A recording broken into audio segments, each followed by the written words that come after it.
Hello everyone, welcome to this session on graphical analysis in R. This session covers the second half of Module 6 in Data Science, course code CS466. I am Dr. Renu Mary Daniel, Assistant Professor, Department of CSE, RSET. Once again, welcome to this session. We all know that graphs are a powerful way to present our data and results in a concise manner. Whatever kind of data you have, there is a way to illustrate it graphically. It is more readily understandable than words and numbers, and producing good graphs is a vital skill. So graphs also help us to understand and examine the data distribution, and also it directs us towards correct statistical analysis. In general terms, R has two kinds of graphical commands. Some commands generate basic plots of some sort. For instance, the command hist helps us to create a basic histogram. Other commands are used to the output and produce a more customized finish. For instance, we can add the x-axis labels, y-axis labels, main title of the graph, and so on. We have already had an overview about the basic plots in R in the previous modules. Here in this session, we'll see how to customize them. If you remember, box and whisker plots or box plot, it shows the median value, the quartiles, as well as the minimum and maximum values. So notice the figure. Here you can see the minimum value of this particular vector is 1.6. Next you have Q1 that shows that 25% of data points lies below this particular data point. Let's say it is I think around 2.3.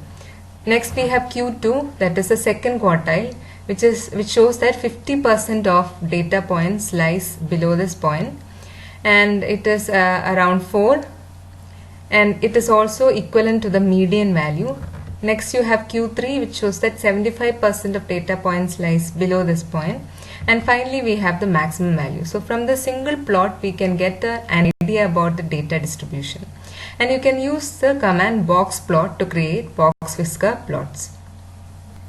We'll now create a simple box plot. For that I'm using a very simple data frame called FW.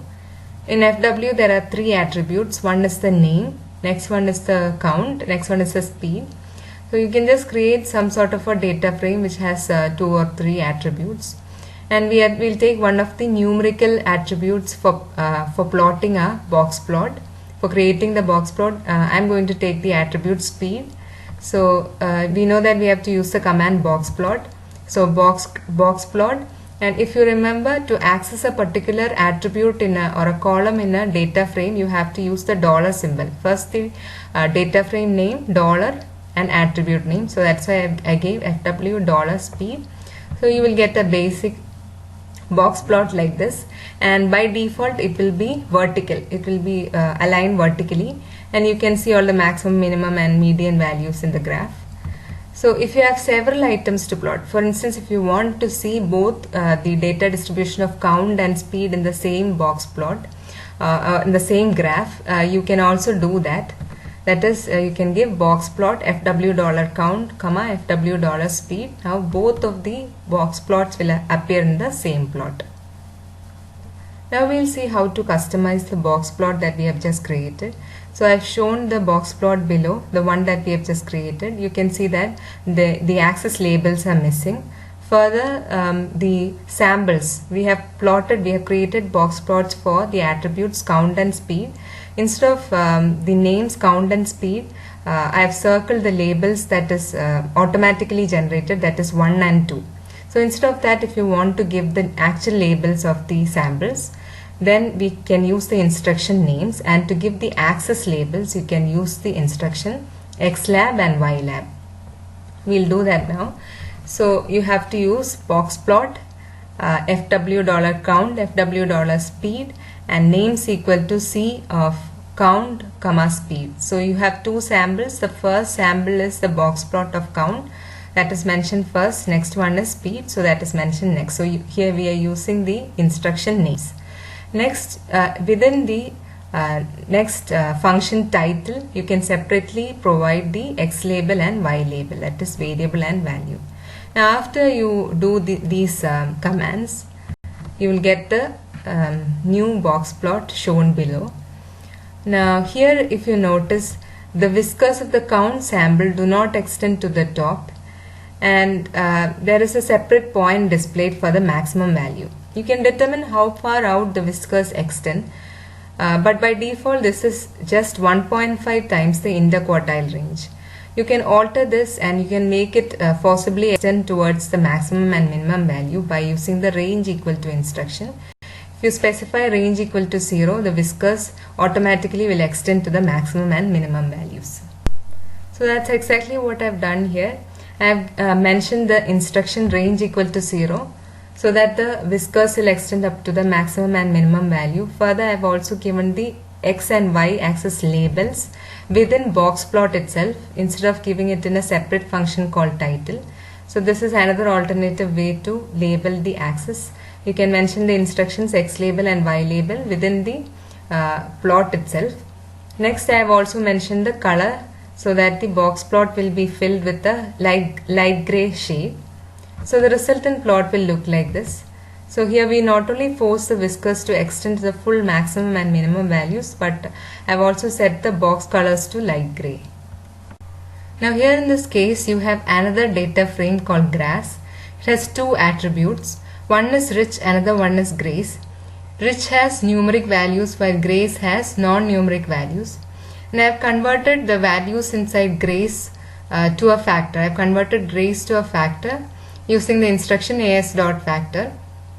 Now we have two levels in grace, that is, one is mauve, another one is unmauve. Now we want to find out how the values in the attribute rich is distributed across these two categories in grace. That is how the values in rich is distributed across the first category mauve and how it is distributed across the second category unmauve. Now here if you notice, the out of the attributes rich and grace, rich is the response variable and grace is the predictor variable. So we can use the same formula that we use for simple linear regression and multiple linear regression using the tilde symbol. That is, we can specify a formula rich tilde grace. So first you have to mention the response variable, next you have to mention the predictor variable. So that's exactly what we are going to do in this box plot. Box plot rich tilde grace, data equal to grass because the data frame is named so. Then I've mentioned the optional instruction range equal to 0 so that the whiskers will extend up to the maximum and minimum value. This is the resultant plot. If you notice, we have two box plots corresponding to the two different categories inside the attribute grace. And in each of the box plot we can see how the values in rich is distributed across these two different categories. Now suppose you want to create a horizontal box plot. That's very easy. You just have to give an instruction horizontal equal to true. So in the previous box plot rich tilde grace, I have given the instruction horizontal equal to true, and you get the resultant box plot like this. So here we have also chosen to add the axis label separately using the title command. Now we'll move on to scatter plots. You know that scatter plot is used especially to show the relationship between two variables. So we'll consider the data frame FW with three different attributes. First one is name, next count and speed. We'll model the relationship between the numerical attributes count and speed. In order to do that, we have to use the basic command plot $speed, $FW$count. You will get a resultant scatter plot like this. Now, without mentioning the x-axis label and the y-axis label, by default in scatter plots, we will get the labels automatically inserted according to the name that we give in the command. So here I gave the names of the attributes as $speed and $FW$count. The same thing will get inserted in the x-axis label and y-axis label respectively if we do not explicitly mention the x label and y label attributes. There is another way to create scatter plots. The command is with, then the name of the data frame, then the command to produce the plot. So here in this case we need a scatter plot, so the command to do that is plot speed comma count. Now since we are already mentioning the name of the data frame initially in the with command, you don't need to write $speed and $count because R will automatically understand that speed and count are attributes inside FW. So you will get the resultant graph like this. Now this is the same scatter plot that we got previously, except for the fact that label and Y-label attributes are named as how we have given the names inside the plot command. Now we'll discuss about the attach and detach functions in data frames. This is very important. It has been previously asked in KTO exam. So remember that in order to create a scatter plot between the attributes speed and count in data frame FW, you can access the attributes only through the name of the data frame, that is FW $speed and FW $count. You cannot directly write plot speed count unless you associate it with the command with. So this has been an inconvenience, and to resolve that we have a function called attach. So if you write attach of FW, then all the attributes in FW can be accessed as usual. So the attach function allows to access variables of a data frame without calling the data frame. Here you don't have to access individual columns in the data frame FW by typing FW $speed and FW $count. So if you give these two commands, attach of FW and plot speed count, you will get the scatter plot. This particular scatter plot will be created. Further, you can directly access the contents of the attributes. So here I have given the command to print the contents of the vector speed. So all the contents of vector speed will be printed and count will be printed, and I'm just adding up the rows in speed and count, corresponding values, data values in each rows, and I'm storing it in another vector called total. Now you have to detach you have to use the function detach to so that you will no longer be able to access the variables in the data frame FW. The detach function can be used to remove the attachment of a data frame which was previously attached to the attach function. So here you have to write detach FW. It is just the opposite of attach. Now if you try to access one of the attributes in FW, which is count, then you'll get an error, object count was not found. If you want to add access labels to the plot that we have just created, it's very simple. You just have to use the instruction XLAB and YLAB. So here that's what I've done. I've just mentioned XLAB equal to speed in meter per second and YLAB equal to count of mayfly, and the scatter plot has been modified accordingly. If you still want to add the access labels using the title command, there is one thing that you have to keep in mind. You have to first start with blank titles. Remember that when you give plot FW $speed and FW $count, automatically R will fill in these as the access labels. FW $speed will be given as the default access label for x-axis, and FW $count will be written as the access label for the y-axis. So if you give another access label using title command, that access label in XLAB and YLAB will be written over FW $speed and FW $count. So it becomes quite illegible.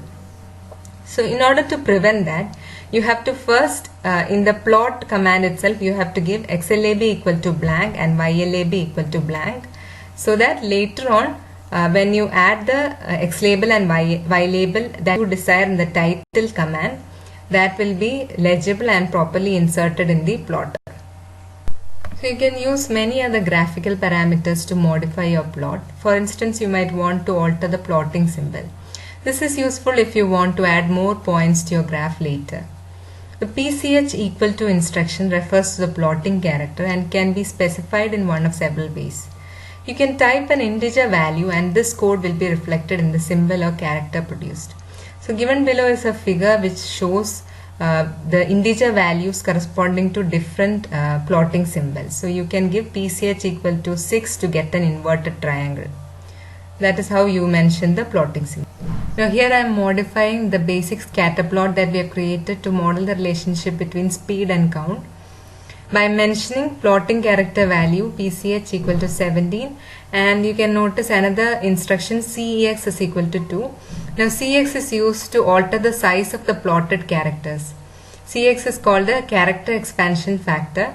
By default CX value is equal to 1. If you set CEX equal to 2, it makes the points twice as large as normal, and setting CEX equal to 0.5 makes them half the normal size. Further, I have set color equal to orange. and this will be the resultant graph. You can see that the PCH equal to 17, the corresponding character is a triangle. It is not a solid triangle, so that triangle, each character is filled in with the color orange, and also the plotting character is twice the normal size.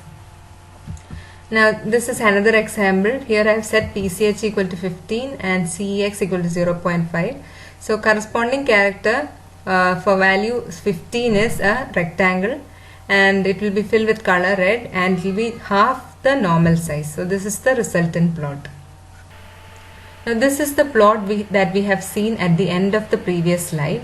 In this plot, suppose we want to add the labels corresponding to each of the points in the scatter plot.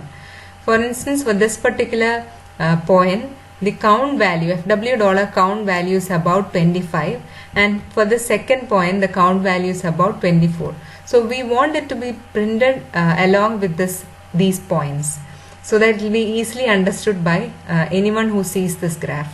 This is possible using the command text.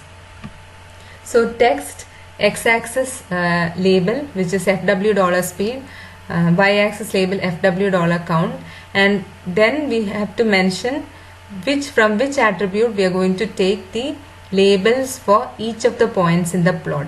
Here in this case, we want the count value to be displayed against each of the points, so we are mentioning labels is equal to $FW count, and also the size of these labels should be just a little bit smaller than the usual size. The normal default CEX value is 1. We want it to be a little bit smaller, so we are giving CEX value as 0.7. Further, position equal to 3 will make the labels to be displayed above the points. So this will be the resultant graph. You can see that each of the labels, each of the count values have been displayed above the corresponding points in the plot. And you can even print the labels along with the points or beneath the points. So position equal to 1 will position the label beneath the point. Position equal to 2 sets the label along with the point, and position equal to 3, as in this case, sets the label above the point. You can set the limits of each axis easily using the instructions xlim equal to and ylim equal to. The basic form of these instructions require two values, a starting value and an ending value. So xlim equal to c start comma n and ylim equal to c start comma n. So we will also add these two parameters in our basic scatter plot between speed and count. So here I have modified the previous plot to add xlim equal to 0 to 50 and ylim equal to 0 to 50. You can see that the resultant plot, the x-axis limit is from 0 to 50 and the y-axis limit is from 0 to 50. Now, as in box plots, in scatter plot we can use formula syntax to model the relationship between a response variable and a predictor variable. So we have to use the tilde character to symbolize the formula. On the left hand side we place the response variable, and on the right hand side we place the predictor variable. So here, if you notice, in plot command, plot, we have identified count as the response variable and speed of mayfly as the predictor variable. And then we have to mention data equal to FW. So FW is a data frame in which we find these two attributes. So the resultant scatter plot has been shown below. Now we have just seen how to use the formula syntax to model the relationship between the response variable and the predictor variable. Now to this scatter plot, if you want to add line of best fit, you can use the function abline. Abline lm of count till speed data equal to fw. If you type this command after the plot command, a line of best fit will be added to the initial plot. So the function abline can be used to add vertical, horizontal regression lines to a graph. The default line produced is a thin solid black line, but you can alter its appearance in a variety of ways. You can alter the color using COL equal to instruction. You can alter the line width using LWD equal to instruction. You can alter the line type using LTY equal to instruction. So when we add lines of best fit to scatter plots, the LWD instruction is used to specify the line width, and it requires a simple numeric value. We'll see some examples in the subsequent slides. The COL instruction is the same as you have met before, and it requires a color name in quotes. The LTY instruction allows you to specify the line type in two ways. Either you can give a numeric value or a name in quotes. The line types are given in the table below. That is, either you can give the value. Say if you give the value 1, the result will be a solid line, and this is the default value. Instead of giving 1, you can also write LTY equal to solid. You can give the label name. Otherwise, you can give the value 4, or equivalently you can give the label dot dash to get a dot dashed line. Here we'll see two examples of how to modify the line of best fit using the attributes or using the parameters LTY, LWD and color. So I've given LTY equal to dotted, LWD equal to 5 and color equal to violet. So the resultant graph will look like this. So you can see the line of best fit, it has been given with a dotted line, and the width is 5, and you can see that it is a little bit thick and the color is violet. So another example, LTY equal to 6, LWD equal to 5, color equal to blue. So in this case, instead of writing the label name, I have given the numeric value 6 for LTY. The resultant graph will look like this. So far we have seen how to model the relationship between two numeric attributes. Suppose a data frame contains several numeric attributes, and we want to see how each of these attributes are related to the rest of the attributes in the data frame. In order to do that, we can simply call the function plot of that particular data frame, plot MF, and you will get a scatter plot matrix. So this is the resultant scatter plot matrix. Here we can use this function to model multivariate data, and this particular plot is the it models the relationship between length and speed, and the second plot here models the relationship between speed and length. So this is how the entire scatter plot matrix is created here, and using this single plot you can find how each particular attribute is related to all the rest of the attributes in the data frame. So here we will see how to create a scatter plot matrix using pairs function. Pairs command takes all the columns in a data frame and creates a matrix of scatter plots. This is useful but messy if you have a lot of columns. For instance, look at the data set given below. It is called iris data set, and if you print head of iris, you can see that there are a number of numeric attributes, namely sepal.length, sepal.width, petal.length, petal.width, and one non-numeric attribute species. So if you want to just model the relationship between the first 4 of these attributes, numeric attributes, then we can give the command pairs iris, 1:4, which means that we have to consider all the rows in iris data set and columns from 1 to 4. And also I have mentioned the plotting character as 19. So that will be a solid round plotting character. So this is the resultant scatter plot matrix. So instead of doing this, you can also choose which columns you want to display using the formula notation pairs tilde x plus y plus z. That is, you can leave the response variable part empty, and you have to give the rest of the predictor variables that corresponds to the columns that you want to display. So in this, and also data equal to data frame name or data set name. So here in this case we'll give pairs tilde sepal.length, sepal.width, petal.length and petal.width, because that is the name of the columns 1 to 4. Data equal to iris and PCH equal to 19. It is equivalent to the previous command, and we'll get this exactly same scatter plot matrix. The iris data set consists of information about different flowers. If you look at the attributes, it is sepal length, sepal width, petal width, etc. And also we have an attribute called species.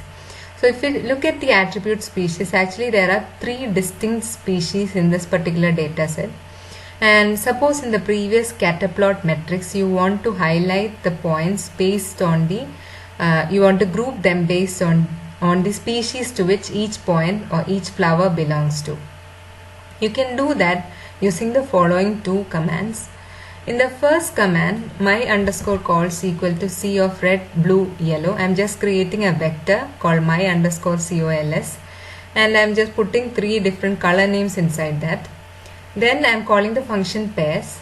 Inside pairs, the first 3 attributes will be familiar to you, iris 1 to 4, which is just telling the fact that we are using the data frame iris, and within the data set I'm using all rows and also the columns from 1 to 4. The plotting character is 19, CX, the character width should be 0.5, size should be 0.5, and next, in the next parameter, COL equal to my underscore colors, which is the vector that we have previously created, my underscore colors of iris dollar species. Here we are mentioning that we have to use the colors within the vector and group the points in the scatter plot matrix based on the attribute species, and the resulting scatter plot matrix will look like this. And if you notice, the lower panel of the scatter plot matrix is missing. That is because of the fact that I have set lower dot panel equal to null.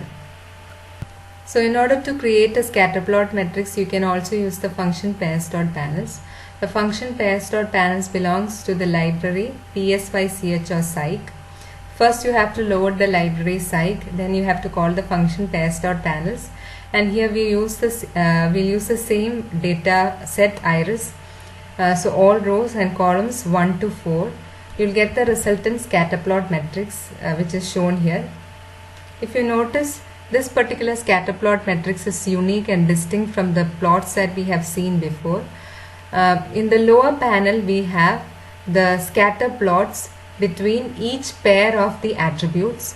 Along the diagonal we have a histogram showing the data distribution of each particular attribute, and on the upper panel we have the Pearson correlation coefficient between each pair of attributes. Now we'll start discussing about line charts. There may be occasions when you have data that is time dependent, that is data collected over a period of time. You would want to display these data as a scatter plot where the y-axis reflects the magnitude of the data you recorded and the x-axis reflects the time. It would seem sensible to be able to join the data together with lines in order to highlight the changes over time. If the time variable you recorded is in the form of a numeric variable, you can use the regular plot command. And you can specify different ways to present the data using the type instruction. So you can give type equal to p, that means only the points will be shown, that will be just the same as the scatter plot. If you give type equal to b, the points will be joined with line segments in between. And type equal to L will only show the line segments with no points, and so on. Here we'll see 2 examples of how to plot line charts. For that you have to load the Nile data that comes with R.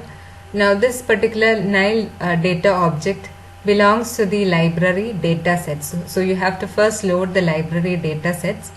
And this particular object, Nile, is stored in a special kind of object called time series. Essentially, this enables you to specify the time in a more space efficient manner than using a separate column of data for specifying the time. In the Nile data, you have measurements of the flow of the Nile River from the time period 1871 to 1970. So first I have loaded the library data sets.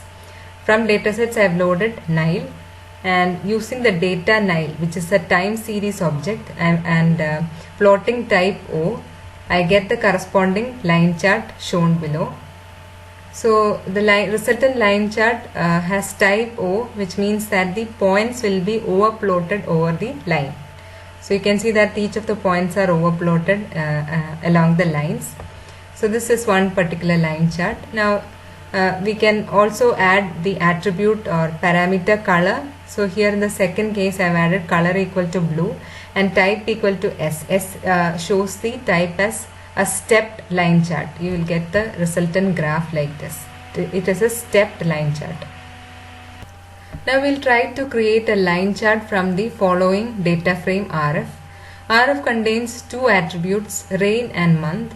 So suppose it is the rainfall obtained in a particular place in each of the months in a year. Now if you notice, the time series here is the month attribute, but it is not numeric, it is a categorical data. So this is entirely categorical. So if you try to plot the rainfall value as a line chart, using the command plot $rain, comma type equal to O, you do get a plot, you do get a line chart. But if you notice the x-axis, it is just a numeric index. You do not have the month labels there. You do get a plot, but you do not have the months displayed over the x-axis. It is just a symbol numeric index. We'll see how to resolve this issue in categorical data. To alter the x-axis as desired, you need to remove the existing x-axis and create your own using a character vector. So first I am using the command attach rf so that I don't have to use rf $rain or rf $month. So I'm doing attach of rf, then I'm just calling plot, then the attribute I'm going to plot is rain, type equal to B. If you give axis equal to false, both the axis lines will disappear. X label equal to month and Y label equal to rainfall in centimeters. So corresponding plot will look like this. So you will have the line chart, but you don't have the axis. This makes a line plot with appropriately labeled axis but no actual axis. The axis command creates an axis for a plot. So you can key in the axis command next, and it has the options side, at and labels. So the first part is where you set which side you want the axis to be created on. If you set side equal to 1, the axis line will be shown, it will be drawn at the bottom. If you set side equal to 2, it will be set on the left, 3 will set it on top, and 4 will set it on the right side of the plot. The at equal to part is where you determine how many tick marks are to be shown. So if you want the x-axis label, x-axis to be shown, you have to set side equal to 1 because we want the bottom line. And here in this case, since we have 12 months, we need 12 tick marks. So we have to set at equal to 1:12. Instead of explicitly mentioning at equal to 1:12, here I am creating a character vector called month. Month equal to C of Jan, Feb, March, April, etc. up to December. And in axis command I'll give side equal to 1 so that the x-axis line will appear. X-axis line will appear at the bottom. At equal to 1: length of month, which is equivalent to 12. So length of month is will return the number of elements in this character vector, which is equal to 12. Instead of doing this, you can even directly give 1:12. But for labels, you will have to mention labels equal to month, or otherwise you can even write labels equal to C of Jan, Feb, March, April, like that. The entire vector you can give within that labels option itself. So this is the resultant graph. Now you can see that on the x-axis we have the x-axis line shown, and there are 12 tick marks which are labeled with the labels corresponding to the entries in the vector month. Now to finish off your plot, we have to make the y-axis. You can make the y-axis using the command axis side equal to 2. If you give side equal to 2, that will create the line for the left hand side of the plot, which corresponds to the y-axis. Finally, you can enclose the whole lot in a neat bounding box using the box command. So if you give box, this is the final plot where you can see that everything is neatly bounded. The x-axis and y-axis, everything is shown properly. So now we will move on to pie chart. If you have data that represents how something is divided up between various categories, the pie chart is a common graphic choice to illustrate your data. Pie chart represents data as parts of a whole. So consider the same data frame RF, which stores the information about rainfall received in a particular place over different months of a year. So we are using the command attach RF. So this is the data frame RF, and you have to call the function pie to create a pie chart, and we are going to plot the numeric attribute rain, and each of the portions it should be represented with the label month. So you will get the resultant pie chart like this. Now by default these labels will be plotted in the pie chart in the anti-clockwise direction. If you notice, we start with January, next February, March, this is plotted in the anti-clockwise direction. If you want the same plot to be created in the clockwise direction, you just have to give the option clockwise equal to true. So now you will get a pie chart such that it is plotted in the labels are plotted in the clockwise direction: Jan, Feb, March, and so on. The starting point of the slices can be manipulated using the instruction init.angle. The starting angle is set to 0 degree by default when you set clockwise equal to false. So clockwise equal to false is set by default. So the starting angle by default is 0 degree. The starting angle is set to 90 degree when you have clockwise equal to true. To start the slices from a different point, you simply have to give the starting angle in degrees. So this is an example for doing that. Here, since I am not using the command attach RF, I have to mention RF dollar rain, pi of RF dollar rain, and labels equal to RF dollar month. Then I am mentioning the colors in a vector, color equal to C of, I've mentioned some 12 odd colors here, and clockwise equal to true. Init.angle, I am setting it as 180 degrees, so that instead of starting at 90 degree, it will start plotting from the slices from 180 degree onwards. So this is the resultant plot. You can see that January has been plotted at 180 degree. Then Jan, since I set clockwise equal to true, Jan, Feb, March, and so on. Now when your data are in matrix form, you have a few additional options. You can produce pie charts of not only the columns but also the rows. Now the following data example shows a bird observation data. If you notice, I have a notepad called bird.txt. In that I have 5 columns with column names garden, hedgerow, parkland, pasture, and woodland. Now these are all the column names. It's actually the habitat information, and as the row names you have the names of several birds: blackbird, chaffinch, great-tit, house sparrow, robin, and song thrush. So these are the row names. And if you notice, for row names we don't have a column name. That is quite natural. So usually when we read data from a .txt file, we'll be reading it to a data frame. You know the command to do that. It is read.table bird.txt header equal to true, separator equal to /t, and to be read to a data frame called bird. Now I'm going to convert this data frame to a matrix so that we'll be able to see all the different options to create the pie chart in a matrix. So to convert a data frame to matrix, you can use the command data.matrix of bird. So data.matrix of bird equal to bird, that will convert that object data frame bird to a matrix bird.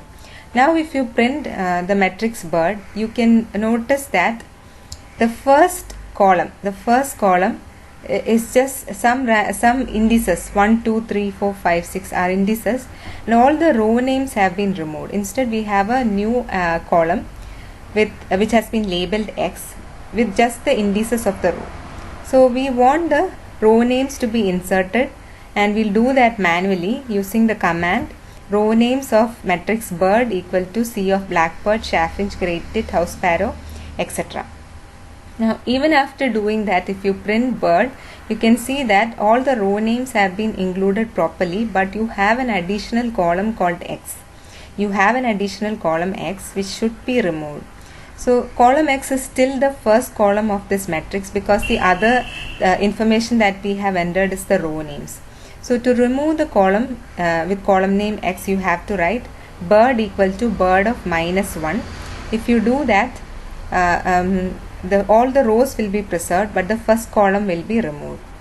So you will, if you now print the matrix bird, you will get the correct data, bird observation data in matrix format. For an R matrix, you can use the row column syntax, the pie command. So we'll examine here how to create a pie chart using one particular column in the matrix bird. So notice the first command, pi of bird of 1, bird comma 1, which means that you have to take the entire first column garden. So all the data inside the first column should be plotted in the pie chart, and we are also giving some colors so that each portion of the pie chart will be colored accordingly. So this is the resultant plot. If you notice, each of the portions have been labeled according to the row name. So corresponding row name has been given to each of the portions in the pie chart. Next we'll see how to plot a particular row in the matrix. Now look at this particular example, this command, pi of bird in square brackets 2 comma, which means that we have to take the entire second row. That will be this one, Chaffinch 193502. So if you plot that, you will get the pie chart like this, and here again the labels corresponding to each portion has been taken from the column name. Without us mentioning the option labels, it has directly taken it using the from the column names. Now we'll move on to Cleveland dot charts. An alternative to the pie chart is a Cleveland dot plot. All data that might be presented as a pie chart could also be presented as a bar chart or a dot plot. You can create Cleveland dot plots using the dot chart command. If your data are a simple vector of values, then like the command, you can simply give the vector name in the dot chart command. To create labels, you need to specify the option. So here in this example, we are using the same data frame RF, which has the information about rainfall received in a particular place in different months of the year. So you just have to call dot chart RF $rain, comma, labels equal to RF $month, and the resultant graph is shown here. So you can see that corresponding to each month, January, February, March, etc., which is shown in the y-axis, we have the corresponding rainfall information plotted in the graph. Now in the above example, the data is stored in a data frame. Your data are best used if they are in the form of a matrix. With a pie chart, you must create a pie for the rows or the columns separately. With the dot plot, you can do both at once. You can create a basic dot plot grouped by columns simply by specifying the matrix name. Now we will use the same matrix that we have previously created. It is called bird. Consists of different bird names and the distribution of each bird in different habitats like garden, hedgerow, parkland, pasture, woodland. And if you say dot chart of bird, you just have to pass the matrix name, nothing else. You will get a Cleveland plot which corresponds to the entire matrix. So here you see the data shown column by column. In other words, you see the data for each column broken down by rows. So consider the first group of information in this particular dot chart. You can see it is within garden. You can see all the different birds, song thrush, robin, house sparrow, great tit, etc. So that corresponds to the first column garden. Next one corresponds to the next column, hedgerow, and so on. Now you might choose to view the data in a different order by transposing the matrix. You could display the rows as groups. Instead of displaying it column wise, you can even display it row wise with the bird names and their habitat distributions within it. You can even do that. And the command is dot chart of transpose of bird. So that's exactly what I've done here. I've just called the command dot chart of transpose of matrix bird. So this is the resultant Cleveland dot chart. Now look at the original matrix bird. In this dot chart, consider the third group, great tit, woodland, pasture, parkland, hedgerow, garden. This group you can find it in the third row of the original matrix, great tit 50, 0, 10, 7, 0. Next one is house sparrow and the distribution in different habitats, that is there in the fourth row. So here it is just the row wise grouping of each data. In the previous dot chart plot, without using the transpose function, actually you are getting the column wise grouping. Here if you do transpose, you will get the row wise grouping. Now we will see how to customize the Cleveland plot parameters. You can alter a variety of parameters on your plot. One is the color. Color equal to color dot name. It specifies the color to use for the plotted points in the main labels. We'll see each of these when we see an example. For your information, I'll just go through it. Then you can give G color. It specifies the color to use for the group labels. So the main group labels will be colored with G color. gdata you can specify a value to show for each group. This will typically be a mean value. lcolor specifies the color to use for the lines in the dot chart. cex equal to 1, it sets the character expansion factor or the width or the size of the points in the dot chart. xlab you can specify the label for x-axis. xlim sets the limits of the x-axis. We have seen all these things previously.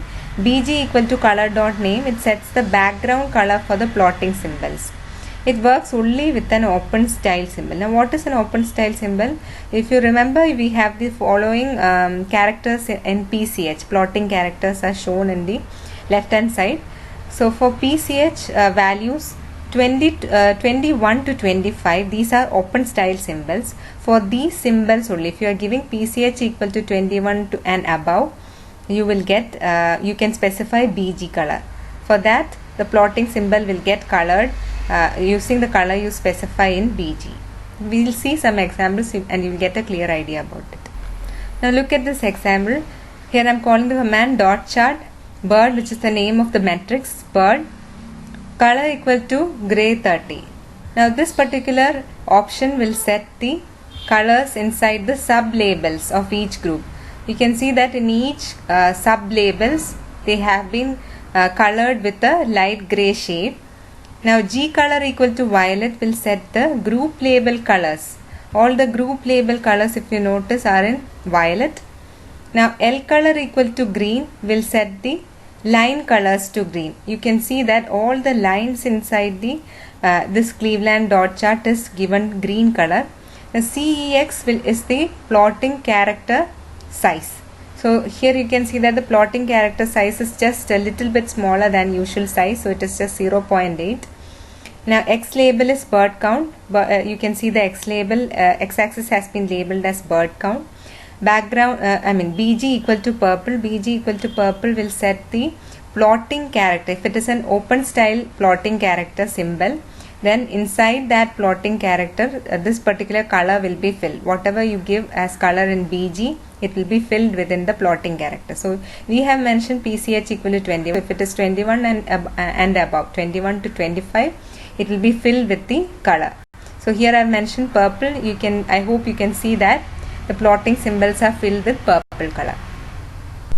So here the first line, that is dot chart bird, G data equal to column means of bird, G PCH equal to 16 and G color equal to blue, plots the main plot. You can see the resultant plot here.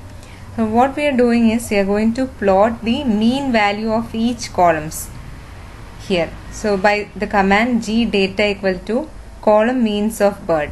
So this command will cause the column means to be displayed in each group. You can see that in garden there is a point which is displayed in blue. That is because we have given G color equal to blue. So each of the column means in groups will be displayed with blue color in the main plot. Now you can add some text like grouping equal to mean. What this blue colored plots mean? We are adding some text to indicate what it means using the command mtext. Mtext grouping equal to mean. If you notice, you have two more instructions: side equal to 3 and adjust equal to 1. Now this grouping equal to mean will be a label which can be displayed in different parts of this plot. By setting side equal to 1, it will be displayed on the bottom part. Side equal to 2 will display it in the left hand side.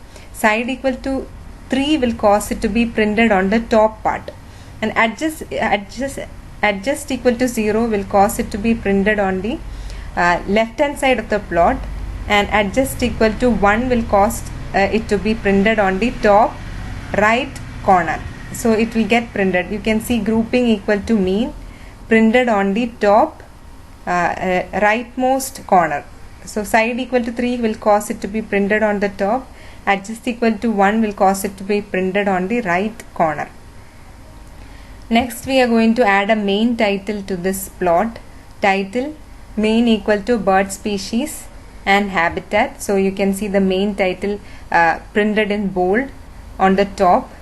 Next we will add an X label. X label equal to bird abundance. So both these additional titles or additional labels have been added using the title command. Title X label equal to bird abundance. So now that bird abundance will also be printed in the dot chart. So you can add this main and X label in dot chart itself on the top.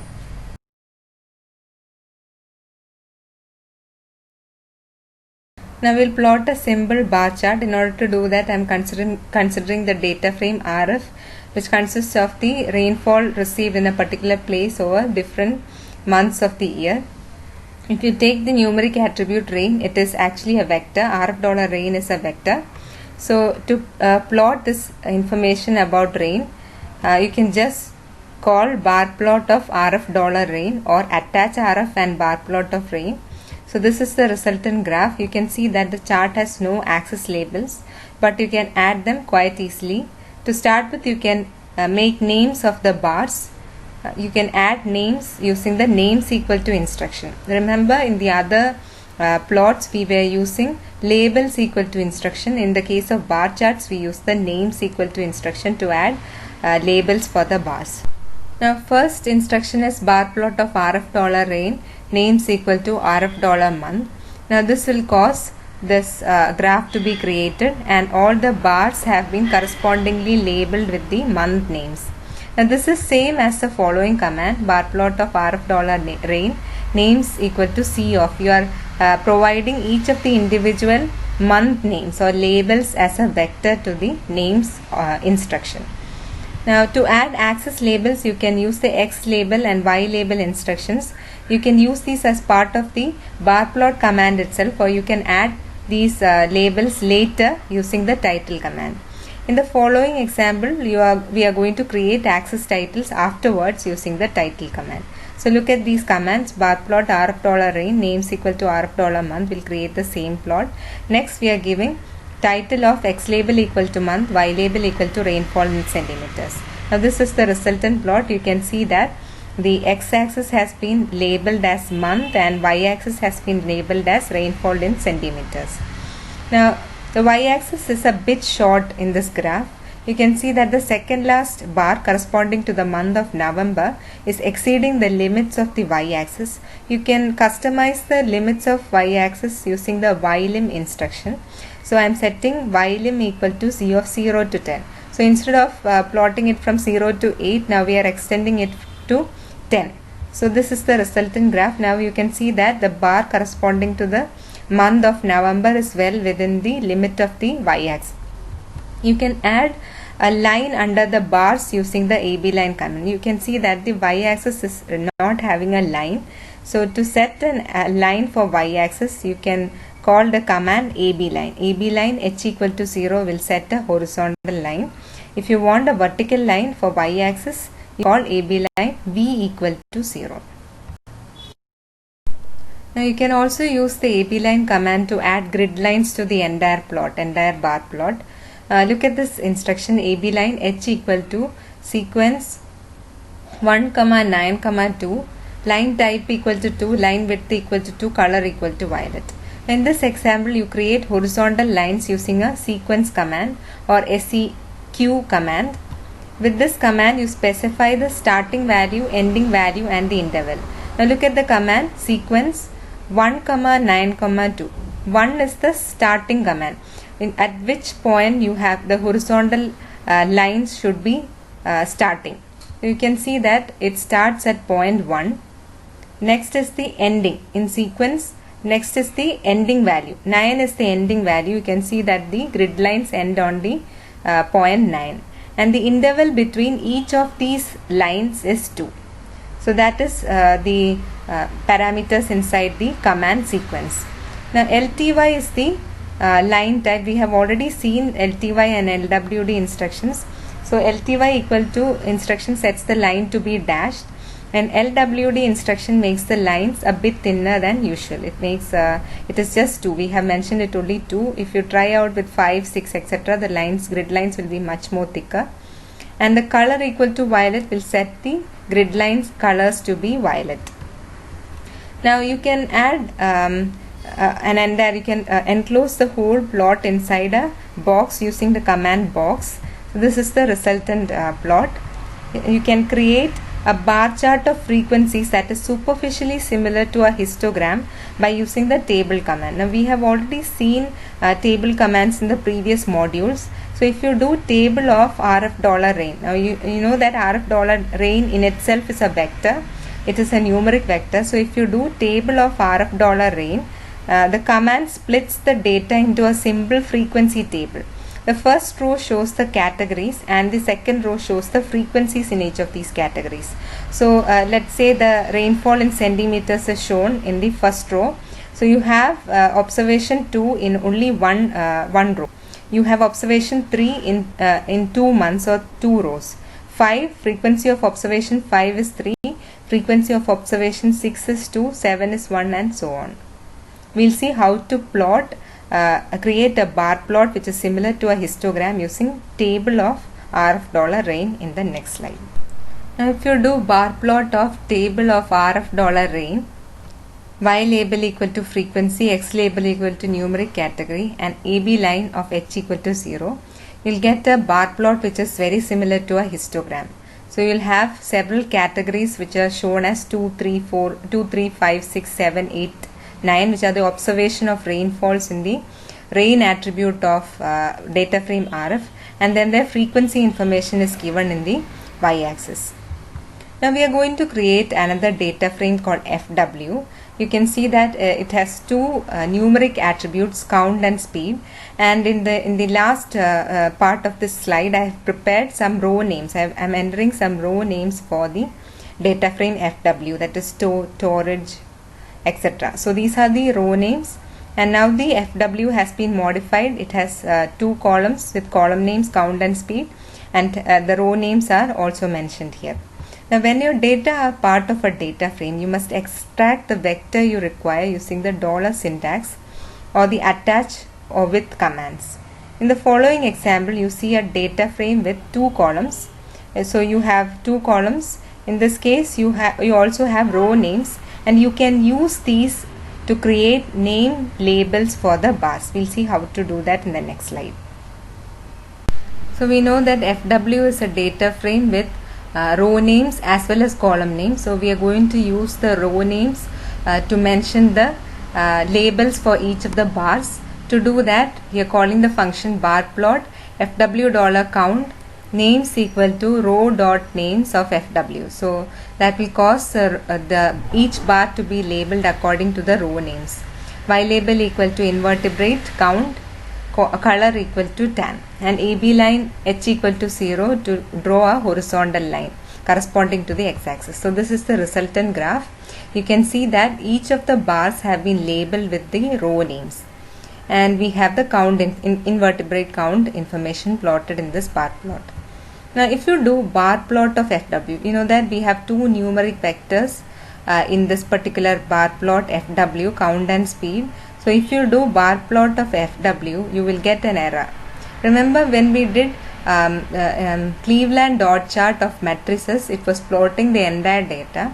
If you do the same with the data frame and do bar plot of data frame, you will get an error, and it says height must be a vector or a matrix. So this fails because you need a matrix, and here you only have a data frame. You need to convert the data into a matrix in some way. So you can do it very easily using the conversion function as dot matrix. So bar plot of as dot matrix of FW will give you the stacked bar plot, which is shown on the bottom right hand side corner. So this is not particularly a sensible plot. If you try it, you see that you get 2 bars, one for each column in the data. So one is for count, the other one is for the column speed. Each of these bars is a stack of several sections, each relating to a row in the data. This kind of bar chart is called a stacked bar chart. So we will see about stacked bar chart in more detail in the subsequent slides. Now we will discuss about multiple category bar charts.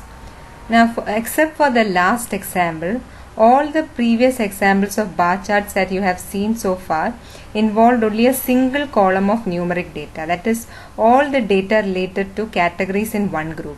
It's also quite common to have several groups of categories or several numeric vectors in a data frame. You can display these groups in several ways, the most primitive being a separate graph for each group. However, you can also arrange your bar chart so that these multiple categories are displayed in one single plot. You have two options, stacked bars and grouped bars. So remember the matrix called bird that we created previously. This is the information inside the matrix bird. We have the row names corresponding to the name of different birds like blackbird, chaffinch, great-tit, etc. And the habitat, the distribution of each bird in different habitats like garden, hedgerow, parkland is given in the column names. Now if you do bar plot of matrix bird, you will get a properly stacked bar chart, and if you see the darkest gray shade is given for the first row, blackbird's distribution. The distribution of blackbird is shown in the darkest gray shade. In a lighter tinge of gray shade on the next stack we have chaffinch, the data about chaffinch. The next stack has the data about great-tit and so on. So it is shown in shades of gray. Each row is represented in shades of gray. You can use any of the additional instructions that you have seen so far to modify the plot. For example, you could alter the scale of the y-axis using ylim equal to instruction. Look at the first bar corresponding to the habitat garden. You can see that it exceeds the y-axis limit. So you can correct this using the instruction ylim. And also the colors are shown in shades of gray. At present there is no indication of which color belongs to which row category. You can add all such information. So we'll see an example in the next slide. Now using this instruction, bar plot of bird, ylim, x label, y label, etc. we are customizing the previous plot, bar plot of bird, matrix bird. So by setting ylim equal to C of 0 to 200, remember that in the previous plot the first bar had exceeded the limits of the y-axis. So here we are setting it from 0 to maximum limit 200. X label equal to habitat, y-axis label is count, color is a vector C of orange, violet, purple, blue, green, pink, etc. Then we are also giving a horizontal line, h equal to 0. X-axis line also we are displaying. So the resultant plot looks like this. You can see that each of the different rows has been properly colored with different colors that we have mentioned in the color instruction. So the first bird has been given orange color, next one has been given violet, and so on. Now AB line h equal to 0 has caused the a line to be displayed across the x-axis. Now when your data are in a matrix form with several rows, the default bar chart is stacked bar chart. You can force the elements of each column to be unstacked by using beside equal to true instruction. So that's what I've done here. I've just added beside equal to true instruction, and the resultant plot will unstack the bar chart, stacked bar chart, and it will plot it using a side by side bar plot.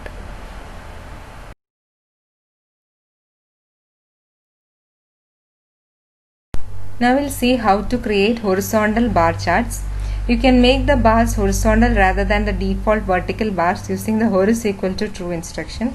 Now look at this particular command, bar plot bird matrix bird comma xlim equal to C of 0 to 60, x label equal to habitat, y label equal to count, color equal to C of some colors, a vector with some colors, beside equal to true, legend equal to true, horis equal to true, and cex dot names equal to 0.7. Now if you notice, I have set horis equal to true, so the resultant graph will look like this with horizontal bars, and I set xlim equal to C of 0 to 60 because when I initially plotted this graph, the bars were exceeding the x-axis limits. So it was about 52 or 53, one of the bars, so I had to set it till 60. So next thing is, I have also set legend equal to true, so that the legend displaying which color is assigned to which bird is shown along with the plot. Further, I have also set cex dot names equal to 0.7. Now cex dot names is the names, it is the size of the labels for each group of bar. So you can see that each side by side bar has been grouped according to habitats. So the group names have been given the size 0.7. That is why we are giving cx dot names. It is the size of the labels in the axis. When you have a data frame containing multiple samples, you may want to present a bar chart of their means. The following example shows a data frame composed of several columns of numeric data, and the columns are samples, that is repeated observations. Now look at this data frame MF. There are 5 numeric attributes, and we want to summarize each column using a mean and create a bar plot of those mean values. So we want to create the column wise mean value. We want to find the column wise mean values of MF and display it using a bar plot. So to do that, you can call the function bar plot call means of MF y label equal to measurement. So this is the resultant graph. What happens here is it has been labeled, y-axis has been labeled with measurement, and each bar corresponds to the column wise mean value. For instance, look at the first bar. The first bar corresponds to the column length, and the bar itself shows the value about 21.5, which is the mean value of the column length. Next one is the next attribute is speed, and the bar for speed corresponds to the column wise mean value for speed, and so on. Now you can also do this using the apply command. Now this is the general format of apply function. First apply, within that the first argument is the data from which you want to extract the mean value or apply whatever function you want. So x can be either a data frame or a matrix or an array. The second argument is the margin. I'll explain that shortly. Third argument is the function that you want to apply. So in this particular case, we are going to apply the function called mean. So that is the argument for function here. And margin equal to 1 implies apply the function to rows of x. Margin equal to 2 implies apply the functions to columns of the data x or data frame or matrix x. So we'll see an example. Apply MF. So here in this case our data frame name is MF comma 2. Margin value is 2 and function name is mean. So this means that apply the function mean to all the columns, to each of the columns in the data frame MF. And na.rm equal to true implies remove all the null values. So what we are getting here is length, speed, algae, NO3, BOD, and the observations below are the mean values of each of these attributes. You can see that for length we are getting mean value 21.5, for speed it is 13.5, and so on. Suppose you want to apply this function mean to each of the rows. You want to get the row wise mean of the data frame MF, and you just need to make a simple change. You have to set margin equal to 1. That is shown here. So whatever you are getting here is the row wise mean. So 54.85 is the mean value of the first row in MF, 52.43 is the mean value of the second row in MF, and so on. Now we'll do a bar plot again with the apply function. So remember, bar plot apply. In apply, first we have to mention the matrix or data frame name. Here in this case we are using a data frame called MF. Then we have to set the margin value. Margin in this case we are going to find the column means. So we are going to apply the function to the column. So we are setting margin equal to 2. Next we have to write the function name. Here we want to find the mean values of each column. So we are writing function as mean.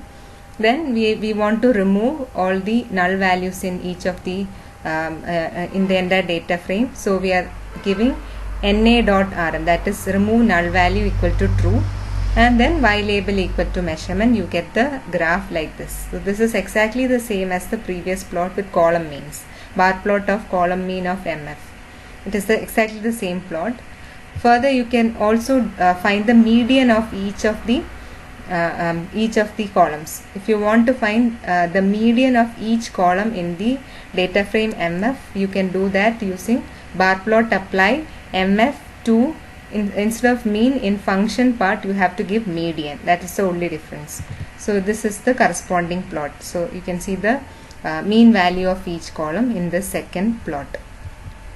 Now with this we are ending all the plot functions in R. So I urge you to go through the textbook Beginning R, the Statistical Programming Language by Mark Gardner. I have shared the soft copy with you in the Google Classroom. Also complete the exercises in pages 219 to 220, 227 to 228 and 255 to 256. Now we'll see how to create multiple plots in one window. R makes it easy to combine multiple plots into one overall graph using either the par or the layout function. Now this is very important, both these functions. It has been asked in the university exam.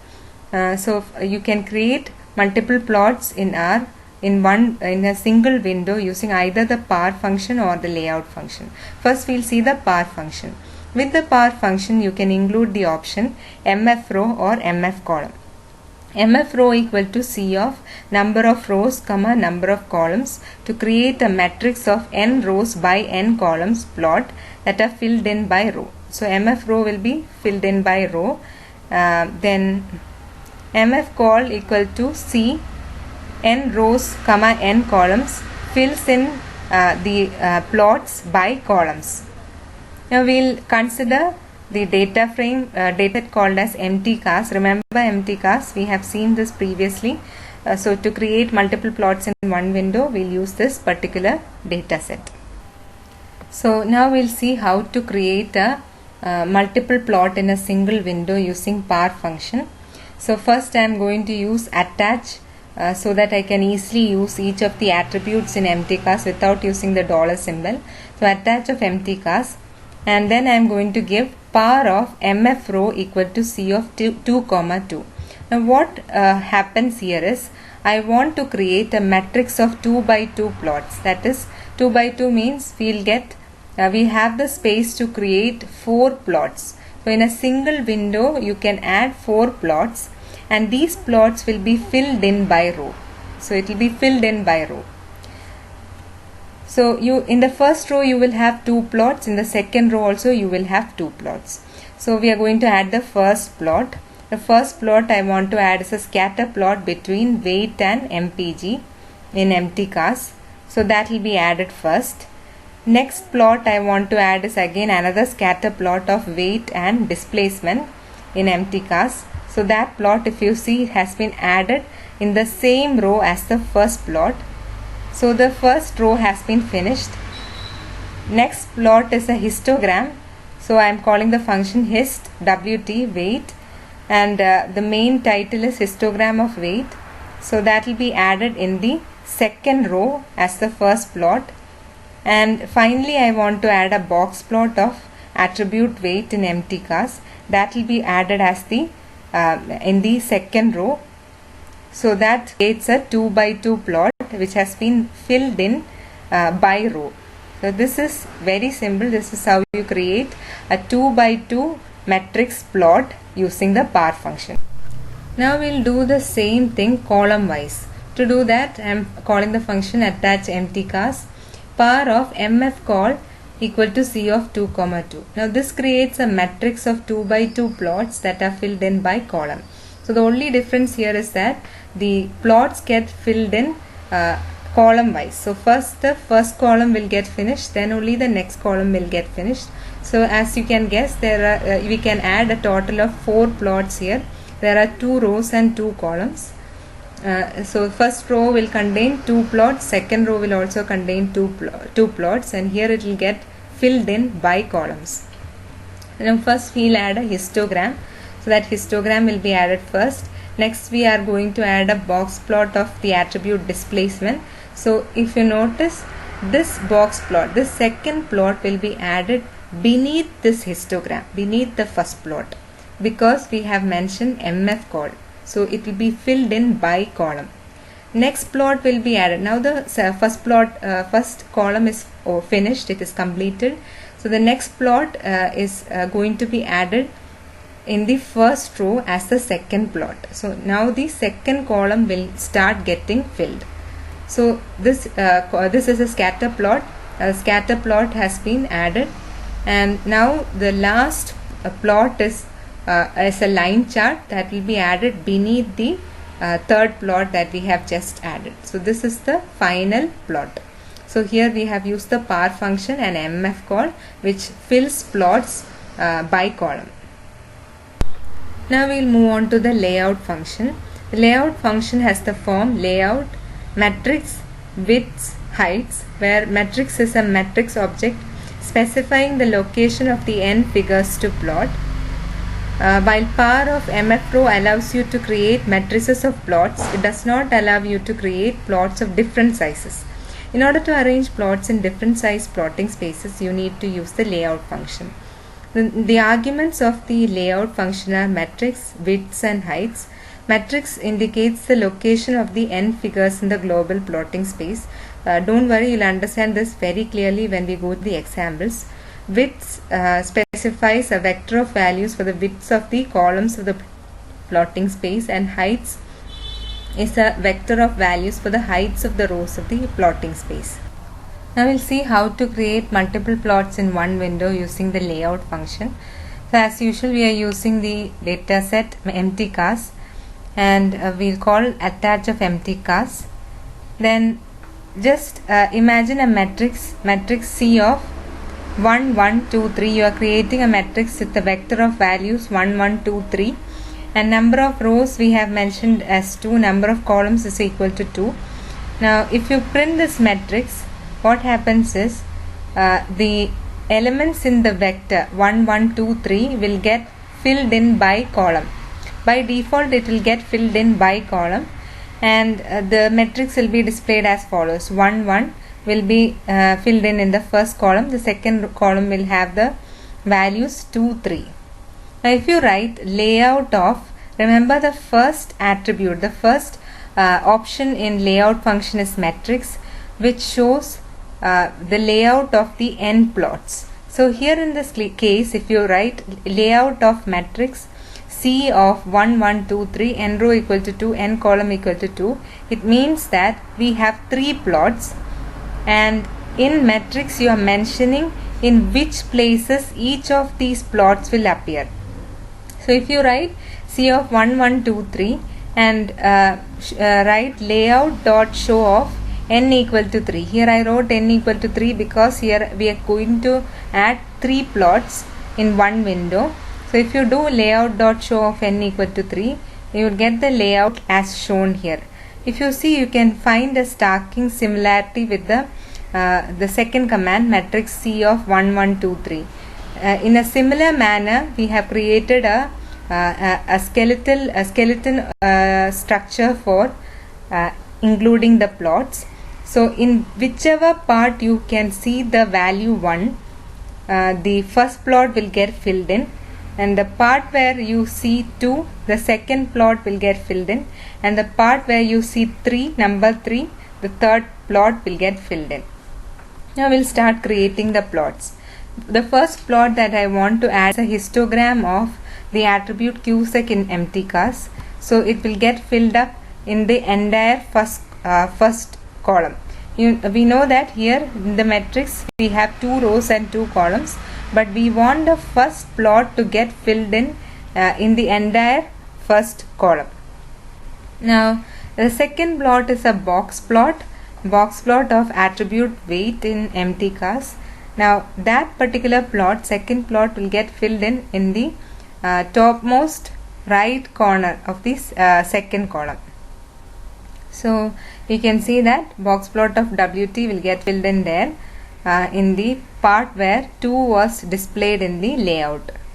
Now the third and last plot is a plot between cylinder and weight, cylinder versus weight. This is scatter plot.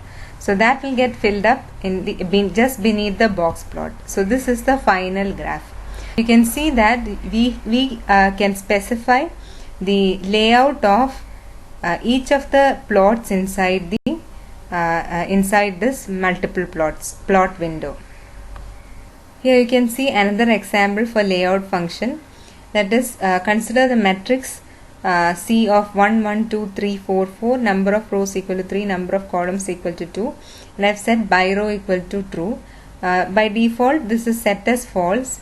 And in the previous example, we had seen that the values in the matrix are getting filled up column wise. If you set by row equal to true, naturally it will get filled up row wise.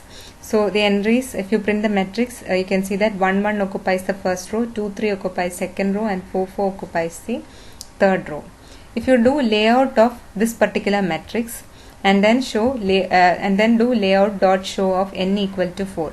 Here I wrote n equal to 4 because we are having labels for plotting 4 plots, because in the matrix we have written 1 1 2 3 4 4. So if you do layout dot show of n equal to 4, then it will give us the skeletal structure for filling in the plots. You can see wherever you can see the value 1, the entire portion is reserved for the first plot. The value 2, that entire portion is reserved for the second plot. Then the part where you can see 3 is reserved for the third plot, and the entire third row is reserved for the fourth plot. So we'll start filling up the values.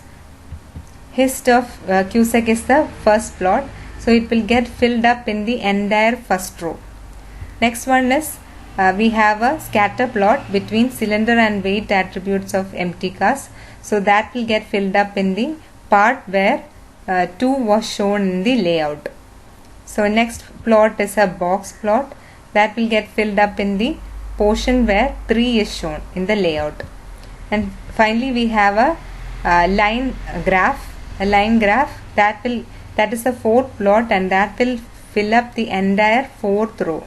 So the entire third row will be filled in with this particular line plot. So this is how you fill in plots row wise using the layout function. Optionally, we can also set the height and width parameters of plots using layout function. So consider this particular command: layout of matrix C of 1 1 2 3, number of rows equal to 2, number of columns equal to 2, by row equal to true. This is exactly the same matrix that we have seen in the previous slide.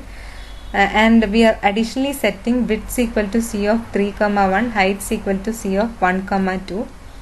Now if you set the values C of 1 1 2 3 and by row equal to true, that means that the layout will look like this. And that means we have one plot in the first row. The first plot fills the entire first row. The second plot will go into the second row first part, and the third plot will occupy the second part in the second row. Now if you set width equal to C of 3, 1, it specifies the width of columns. The width of columns is specified in the width option. So this implies that if you write width equal to C of 3, 1, it implies that column 2 is 1/4 the width of column 1. Column 2 is 1/4 the width of column 1. And if you set height equal to C of 1, 2, that means that it is specifying the height of rows. So this particular value C of 1, 2 implies that the first row is 1/3 the height of row 2. The first row is just 1/3 the height of row 2. So it is this particular distribution is apparent from the layout. You can see that column 2, if you notice in the second row, column 2 where you can see the value 3, the value 3 is shown in column 2, that is only 1/4 the width of column 1 where you can see the value 2. Further, row 1 where you can see the value 1 is only 1/3 the height of row 2. Now we can directly start adding in the plots. First one, we have a histogram of attribute Cusack in empty cars, so that will get filled up in the entire first row. Next we have a box plot. Now that box plot will get filled up in the part where number 2 is shown in the layout. And finally we have a scatter plot. The scatter plot will get filled up in the part where number 3 is shown in the layout. Now we'll see how to export the graphs we have made in R. So I'll be talking about RStudio here. Being able to create a graphic is a useful start, but generally you need to transfer the graphs you have made to another application. You may need to make a report or want to include a graph in a word processor or presentation. You may also want to save a graph as a file, say as a JPEG image or .png image on disk for later use. So one alternative is to use copy paste to copy graphs. When you make a graph using R, to be specific RStudio, it opens in a separate window. If your graphic is not required to be of publication quality, you can use copy to transfer the graphic to the clipboard and then use paste to place it in another program. Now here we will see how to copy a graph that you have created in RStudio to clipboard. In order to do that, all graphs that you create in using RStudio, it will appear in a separate window called plots. That will usually be found in the bottom right hand side bottom part of your RStudio.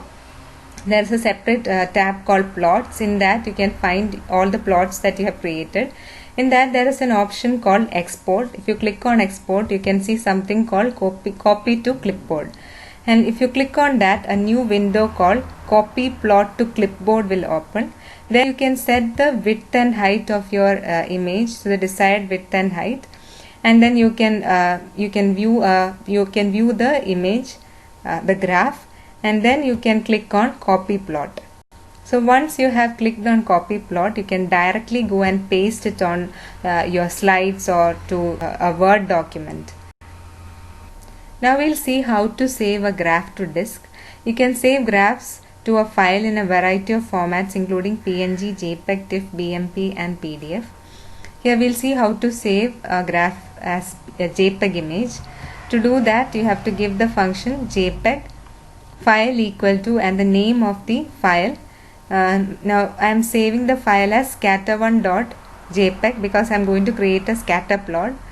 So I have also mentioned the entire path where this particular file should be created. I have mentioned the directory name as f:. If you don't give this entire path, this particular scatter1.jpg will be created in the current working directory.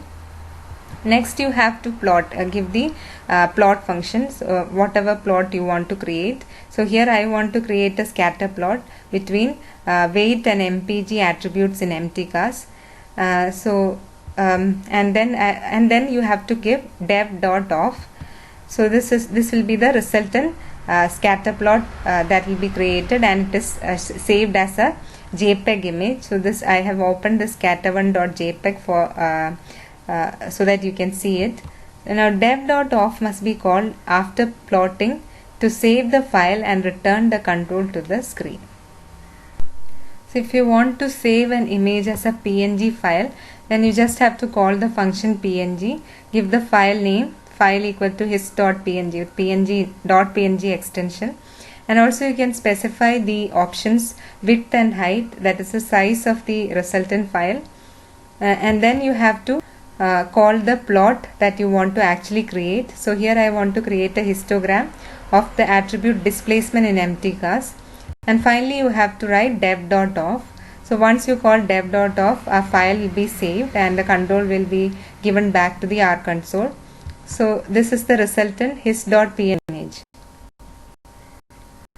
Now we'll see how to save a graph as BMP image. We can also specify the size of our image in inches, centimeter or millimeter with the argument units, and also we can specify the PPI with resolution with the option resolution. The following code saves a BMP file of size 6x4 inch and 100 PPI resolution. So this is the function. You have to use the function BMP. Then you have to give the name of the file. I have given the file name as bmp1.pmp.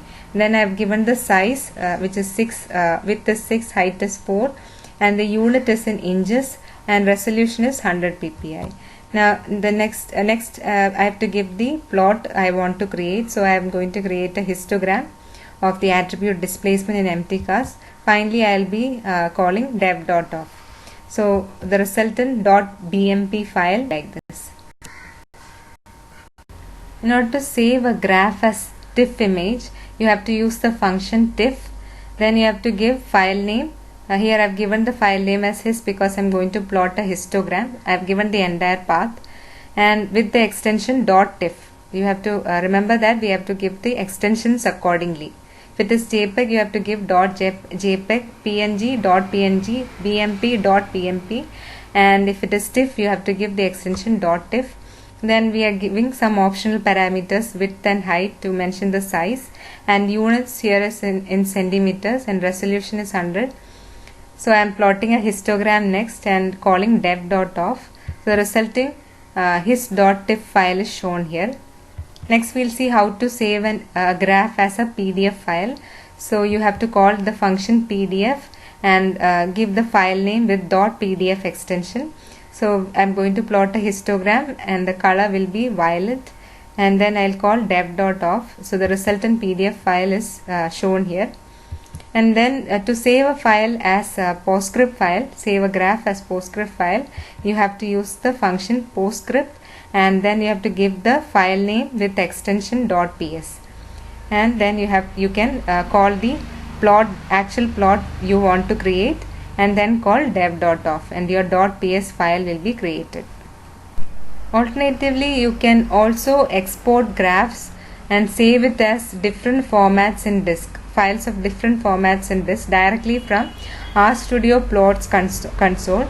We have already seen that in the plots window in RStudio there is something called export. So in export you have to choose save as image.